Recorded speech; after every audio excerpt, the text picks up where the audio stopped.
घर एक शब्द सुनते ही दिमाग में एक तस्वीर बनती है, आराम की, सुकून की, अपनेपन की।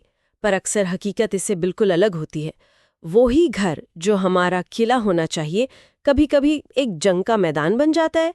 छोटी छोटी बातों पर तनाव, बहस और एक अजीब सी बेचैनी। ऐसा क्यों होता है? तो आज हम इसी सवाल की तह में उतरने वाले हैं। हमारे पास domestic discord and the roots of household strife नाम के एक लेख से कुछ हिस्से हैं, और हमारा इरादा साफ है। इस सोर्स में बताए गए उन कारणों को समझना जो घर की शांति को धीरे धीरे खत्म कर देते हैं। और ये कोई बड़ी बड़ी बातें नहीं है, बल्कि हमारी रोजमर्रा की आदतें हैं। और यही बात इस विषय को इतना दिलचस्प बना दी है। ये सोर्स उन छोटी छोटी चीज़ों पर उंगली रखता है जिन्हें हम अक्सर नज़रअंदाज कर देते हैं।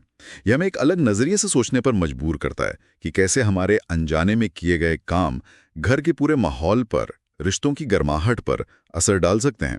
ये एक तरह से घर के अनकहे नियमों की पड़ताल है। अनकहे नियम, ये बात अच्छी कही आपने। तो चलिए इन्हीं नियमों को समझने की कोशिश करते हैं।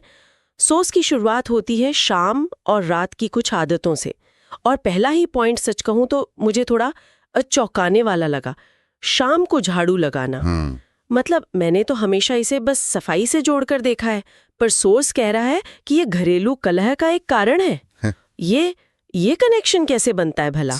ये सवाल बहुत अच्छा है, और यहीं से हमें सोर्स का जो पूरा नजरिया है वो समझ में आता है। देखिए, उसके लिए ये सिर्फ झाड़ू लगाना नहीं है। अच्छा, ये है वक्त पर झाड़ू लगाना। पारंपरिक मान्यताओं के हिसाब से सूर्यास्त के बाद का जो समय है उसे देवी लक्ष्मी के घर में आने का समय माना जाता है। तो उस वक्त झाड़ू लगाने को एक तरह से घर में आई समृद्धि और सकारात्मक ऊर्जा को बाहर धकेलने जैसा माना जाता है। ओहो। और नतीजा आर्थिक परेशानियां, और जहां पैसे की तंगी होती है वहां तनाव और कलह अक्सर पीछे पीछे चले आते हैं। अच्छा, तो ये एक सिंबॉलिक एक्ट है। पैसे की तंगी से तनाव, ये बात तो समझ आती है। इसी से जुड़ा एक और पॉइंट है, रात को झूठे बर्तन रखना। क्या इसके पीछे भी कोई ऐसा ही गहरा मतलब है? क्योंकि ये तो लगभग हर दूसरे घर की कहानी है। बिल्कुल। अगर आप इन दोनों बातों को एक साथ देखें, शाम को झाड़ू लगाना और रात भर झूठे बर्तन रखना, तो सोर्स एक बड़े पैटर्न की तरफ इशारा कर रहा है। वो कह रहा है कि घर को रीसेट होने का, अपनी ऊर्जा को फिर से संभालने का एक वक्त चाहिए। रिसेट? हाँ, रात भर पड़े झूठे बर्तन सिर्फ गंदगी नहीं फैलाते, वो एक तरह का अधूरापन और ठहराव दिखाते हैं। आप सुबह उठते हैं और आपका पहला सामना एक अधूरे काम और फैली हुई रसोई से होता है। ये मानसिक रूप से दिन की शुरुआत ही एक बोझ के साथ करता है। हाँ, ये बात तो है। सुबह उठकर सिंक में बर्तनों का ढेर देखना किसी को भी चिड़चिड़ा बना सकता है। तो सोर्स के हिसाब से ये आदतें घर की रीसेट प्रक्रिया में रुकावट डालती हैं। बिल्कुल। इसी कड़ी में देर रात तक जागना भी शामिल है। इसका क्या असर होता है? इसका असर और भी गहरा है। जब परिवार के सदस्य अलग अलग समय पर बेतरतीब ढंग से सोते जागते हैं, तो घर की एक, क्या कहते हैं, लय टूट जाती है। पहले के जमाने में सूरज के साथ दिनचर्या जुड़ी होती थी, जिससे एक प्राकृतिक अनुशासन बना रहता था। सोर्स का तर्क है कि देर रात तक जागने से न सिर्फ हमारी अपनी नींद पूरी नहीं होती, जिससे अगले दिन थकान और चिड़चिड़ापन होता है, जाहिर है। बिल्कुल, और उससे भी बढ़कर हम उस शांत समय को भी खो देते हैं जब पूरा घर एक साथ आराम कर रहा होता है। वो साझा शांति भंग हो जाती है, और जब लोग थके हुए और चिड़चिड़े होते हैं तो छोटी सी बात भी बड़े झगड़े की वजह बन जाती है। मतलब ये तीनों आदतें अलग अलग नियम नहीं है, बल्कि एक ही सिद्धांत का हिस्सा हैं कि घर की एक अपनी लय होती है और हमें उसका सम्मान करना चाहिए। रात की ये आदतें उस लय को बिगाड़ती हैं, ये तो समझ आता है। पर सोर्स में कुछ ऐसी आदतें भी बताई गई हैं जो इससे भी ज्यादा पर्सनल हैं, जैसे नाखून चबाना। ये सुनकर थोड़ा अजीब लगता है। इसका घर के माहौल से क्या कनेक्शन हो सकता है? यहाँ सोर्स, आप कह सकते हैं कि एक मनोवैज्ञानिक पहलू की ओर इशारा कर रहा है। नाखून चबाना अक्सर क्या दिखाता है? चिंता, तनाव। हाँ, कोई अंदरूनी बेचैनी। अब सोचिए, घर में एक सदस्य है जो लगातार इस मानसिक स्थिति में है। वो भले ही कुछ न कहे, लेकिन उसकी बॉडी लैंग्वेज, उसका व्यवहार, उसकी ऊर्जा, वो बेचैनी घर के माहौल में घुल जाती है। दूसरे सदस्य, खासकर बच्चे, उस तनाव को महसूस करते हैं। ये नकारात्मक ऊर्जा वाली बात सोर्स के हिसाब से तो ठीक है, पर क्या इसका कोई और प्रैक्टिकल एंगल भी हो सकता है? जैसे अगर कोई घर में लगातार बेचैन है और नाखून चबा रहा है, तो उसकी वो बेचैनी शायद दूसरों के साथ उसके बर्ताव पर भी असर डालती होगी, जिससे तनाव बढ़ता हो। आपने बिल्कुल सही पकड़ा। यही इसका प्रैक्टिकल एंगल है। जो इंसान अंदर से परेशान है वो छोटी छोटी बातों पर ज्यादा रिएक्ट करेगा। वो शायद दूसरों की बात ठीक से सुनेगा नहीं, या उसकी वजह से घर में एक चुप्पी या तनाव का माहौल बन जाएगा। तो ये सिर्फ एक व्यक्ति की आदत नहीं रहती, ये पूरे घर के इमोशनल टेम्परेचर को प्रभावित करने लगती है। अच्छा। इसी तरह एक और आदत का जिक्र है जूते चप्पल उल्टे रखना। ये सुनने में बहुत मामूली लगता है, पर यह भी इसी पैटर्न का हिस्सा है। हाँ, ये तो बचपन से सुनते आए हैं कि चप्पल सीधी कर दो, पर क्यों? इसे दो स्तरों पर देख सकते हैं। एक तो है प्रतीकात्मक स्तर, जहां उल्टी पड़ी चप्पल को अशुभ या यात्रा में बाधा का संकेत माना जाता है। लेकिन अगर इसे मनोवैज्ञानिक नजरिए से देखें तो घर में जगह जगह उल्टे पड़े जूते चप्पल क्या दिखाते हैं? लापरवाही, चीजों को जैसा है वैसा ही छोड़ देने की मानसिकता, एक तरह की अव्यवस्था। और जहां बाहरी अव्यवस्था होती है वहां अक्सर मानसिक अव्यवस्था भी होती है। ये छोटी छोटी लापरवाहियां मिलकर घर को एक अनकेयर्ड फॉर यानी अनदेखा महसूस कराती हैं, जो वहां रहने वालों की मानसिकता पर भी असर डालता है। ये दिलचस्प है कि कैसे हमारी छोटी छोटी आदतें हमारी अंदरूनी हालत और घर के माहौल का आईना बन जाती हैं। अब एक सामाजिक व्यवहार पर आते हैं जिसका जिक्र सोर्स में है, मेहमान आने पर नाराज होना। ये तो सीधे सीधे रिश्तों से जुड़ा है। और ये बहुत बड़ा मुद्दा है। भारतीय संस्कृति में अतिथि देवो भव की बात सिर्फ एक कहावत नहीं है, ये सामाजिक जुड़ाव का आधार है। सोर्स कहता है कि जब घर में मेहमान आते हैं तो वो अपने साथ एक नई ऊर्जा, एक नया माहौल लेकर आते हैं। ये मेलजोल का, खुशी बांटने का एक मौका होता है। बिल्कुल।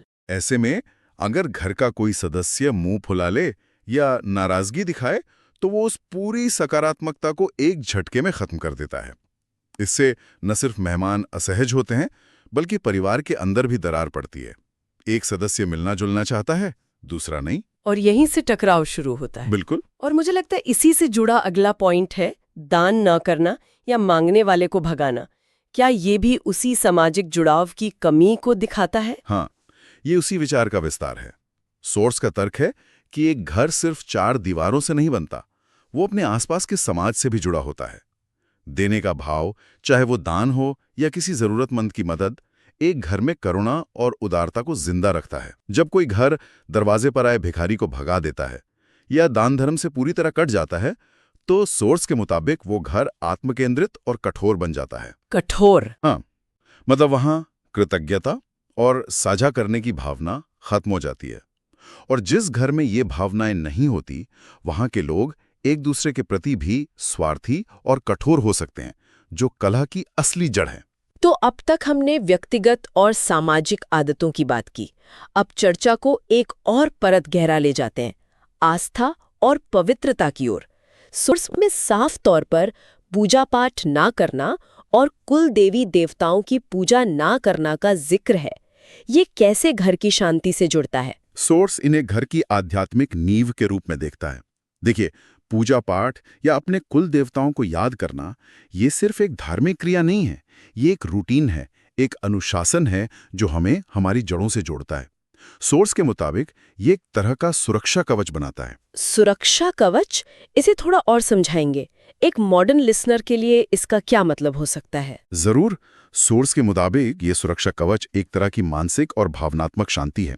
जब घर में एक आध्यात्मिक रूटीन होता है तो एक एहसास होता है कि हम अकेले नहीं हैं, एक बड़ी शक्ति हमारे साथ है। इससे एक तरह का सुकून और स्थिरता मिलती है।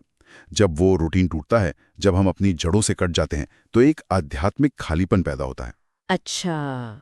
और सोर्स का मानना है कि इसी खालीपन को नकारात्मक विचार, डर और बेचैनी भर देते हैं, जो घर में बेवजह के झगड़ों के रूप में सामने आते हैं। यानी ये मन को स्थिर रखने का एक जरिया है। इसी सिलसिले में 2 और बातें हैं, पीपल की पूजा न करना और तुलसी का पौधा सूख जाना। ये बहुत स्पेसिफिक है, इनका क्या महत्व है? ये प्रकृति से हमारे जुड़ाव को दिखाते हैं। पीपल जैसे पेड़ों को पारंपरिक रूप से पवित्र माना गया है क्योंकि वे जीवन और ऑक्सीजन का बड़ा स्रोत है। उनकी पूजा करना एक तरह से प्रकृति के प्रति सम्मान और कृतज्ञता जताना है। इस जुड़ाव को तोड़ने का मतलब है जीवन देने वाली शक्ति से खुद को अलग कर लेना। और तुलसी का पौधा तो और भी ज्यादा प्रतीकात्मक है। उसे घर के स्वास्थ्य का सूचक माना जाता है। सूचक मतलब एक इंडिकेटर की तरह। हाँ बिल्कुल। सोर्स कहता है कि तुलसी का पौधा तभी हरा भरा रहता है जब घर में उसकी देखभाल हो रही हो, यानी जब घर में ध्यान और पोषण का माहौल हो। अगर तुलसी का पौधा सूख रहा है तो ये इस बात का संकेत हो सकता है कि घर में रहने वाले लोग इतने तनाव या लापरवाही में हैं कि वे एक छोटे से पौधे का भी ध्यान नहीं रख पा रहे। ओह, ये तो एक चेतावनी जैसा है। हाँ, ये घर की ऊर्जा और वहां के माहौल में आई गिरावट का एक बाहरी लक्षण है, एक चेतावनी कि घर के अंदर कुछ ठीक नहीं है। तो ये सब एक तरह से घर की आध्यात्मिक और भावनात्मक सेहत का ध्यान रखने जैसा है। अब उस सवाल पर आते हैं जो शायद इन सब का निचोड़ है। इन सब बातों का घर के आपसी रिश्तों पर क्या असर पड़ता है? सोर्स में बड़ों का सम्मान न करना और खासतौर पर स्त्री का सम्मान न करना का जिक्र है। और मेरे हिसाब से सोच के अनुसार यही इस पूरी समस्या की जड़ है। बाकी सब शायद लक्षण है, बीमारी यही है। जब एक घर में सम्मान की मूल संरचना ही टूट जाती है तो शांति की उम्मीद करना बेमानी है। बड़ों का सम्मान उस घर को अनुभव और ज्ञान की जड़ों से जोड़े रखता है। जब वो जड़ें काट दी जाती हैं तो परिवार बिखर जाता है। और स्त्री का सम्मान न करना, सोर्स इस पर विशेष जोर देता है। क्योंकि पारंपरिक रूप से स्त्री को घर की लक्ष्मी या घर को एक साथ जोड़े रखने वाली धुरी माना गया है। ये सिर्फ एक धार्मिक मान्यता नहीं है, इसके पीछे गहरा सामाजिक सत्य है। घर की स्त्री अक्सर परिवार की भावनात्मक बागडोर संभालती है। जब उसका अपमान होता है, जब उसकी जरूरतों और भावनाओं को नजरअंदाज किया जाता है, तो उस घर की आत्मा ही घायल हो जाती है। सोर्स का तर्क साफ है, जहां स्त्री दुखी और अपमानित है, वहां समृद्धि और सुख कभी नहीं टिक सकते। वहां सिर्फ कड़वाहट, दुख और अशांति का माहौल होगा। ये बहुत ही शक्तिशाली विचार है। इसी से जुड़ा एक और पॉइंट है जो मुझे थोड़ा अस्पष्ट लगा। बाहर से आकर सीधे घर में घुसना, इसका सम्मान और घर की शांति से क्या संबंध हो सकता है? इसका एक शाब्दिक अर्थ है और एक गहरा। शाब्दिक अर्थ तो ये है कि बाहर की धूल मिट्टी गंदगी साथ ले आना, लेकिन गहरा अर्थ ज्यादा जरूरी है। इसका मतलब है बाहरी दुनिया के तनाव, ऑफिस की फ्रस्ट्रेशन, ट्रैफिक का गुस्सा, वो सारी नकारात्मक ऊर्जा को बिना कोई फिल्टर लगाए, बिना एक पल रुके सीधे घर के शांत माहौल में ले आना। मतलब एक तरह से इमोशनल हाइजीन की कमी। बिल्कुल सही शब्द है। पहले के जमाने में लोग घर के बाहर हाथ पैर धोते थे। वो सिर्फ शारीरिक सफाई नहीं थी, वो एक तरह का रिचुअल था जो कहता था बाहरी दुनिया यहीं तक, अब मैं घर की दुनिया में प्रवेश कर रहा हूं। अच्छा। ये आदत उस सीमा का सम्मान करना सिखाती थी। जब हम ऐसा नहीं करते तो हम अनजाने में अपने काम का तनाव अपने पार्टनर पर या बच्चों पर निकाल देते हैं और घर की शांति भंग कर देते हैं। तो अब तक हमने कई कारणों पर बात की। रात की आदतें, व्यक्तिगत व्यवहार, आध्यात्मिक लापरवाही और सम्मान की कमी। अब इन सब को सोर्स में बताए गए नतीजों से जोड़ते हैं। लेख में साफ लिखा है कि इन सब कारणों से लक्ष्मी अप्रसन्न होती है, तनाव बढ़ता है, सिर दर्द होता है और दिन भर बेचैनी लगी रहती है। अब हम पूरी तस्वीर एक साथ देख सकते हैं। सोर्स यह तर्क दे रहा है कि एक सामंजस्यपूर्ण घर एक इकोसिस्टम की तरह है। जब आप इस सिस्टम में लगातार नकारात्मक चीजें डालते हैं, अव्यवस्था, अनुशासनहीनता, अनादर, आध्यात्मिक खालीपन, तो पूरा सिस्टम बीमार पड़ जाता है। लक्ष्मी की अप्रसन्नता इसी बीमार सिस्टम का प्रतीक है, जहां समृद्धि, चाहे वो धन की हो या मन की, टिक नहीं पाती। और जब ये इकोसिस्टम बीमार होता है तो उसका असर उसमें रहने वालों पर सीधे पड़ता है। यही असर शारीरिक रूप से सिरदर्द और मानसिक रूप से तनाव और बेचैनी के रूप में सामने आता है। ये कोई अलग अलग समस्याएं नहीं है, ये सब एक ही बड़ी बीमारी के लक्षण हैं। कोई एक दिन में हुई घटना नहीं है। ये हमारी रोज की छोटी छोटी आदतों, चूकों और नजरअंदाज की गई बातों का नतीजा है जो धीरे धीरे जहर की तरह जमा होता रहता है। सोर्स का मुख्य संदेश यही है कि घर की शांति बाहर से नहीं बल्कि अंदर रहने वालों के व्यवहार और सम्मान से ही बनती है। सही कहा आपने। ये सोर्स हमें एक दिलचस्प फ्रेमवर्क देता है। ये हमारे रोजमर्रा के ठोस कामों को, जैसे झाड़ू लगाना या बर्तन धोना, शांति और समृद्धि जैसे अमूर्त परिणामों से जोड़ता है। यह हमें याद दिलाता है कि एक खुशहाल घर बनाने के लिए बड़े बड़े काम करने की जरूरत नहीं है, बल्कि छोटी छोटी बातों पर ध्यान देने की जरूरत है। घर का माहौल हमारे नियंत्रण में है, अगर हम अपनी आदतों को लेकर थोड़े सजग हो जाएं। स्रोत का तर्क रोजमर्रा की छोटी छोटी आदतों और घर के पूरे माहौल के बीच एक बहुत ही साफ रिश्ता दिखाता है। ये सवाल पर सोचने के लिए मजबूर करता है कि हमारी वे आदतें जो अक्सर हमें मामूली और महत्वहीन लगती हैं, वे किस हद तक हमारे व्यक्तिगत स्थानों के भावनात्मक और आध्यात्मिक परिदृश्य को आकार देती हैं।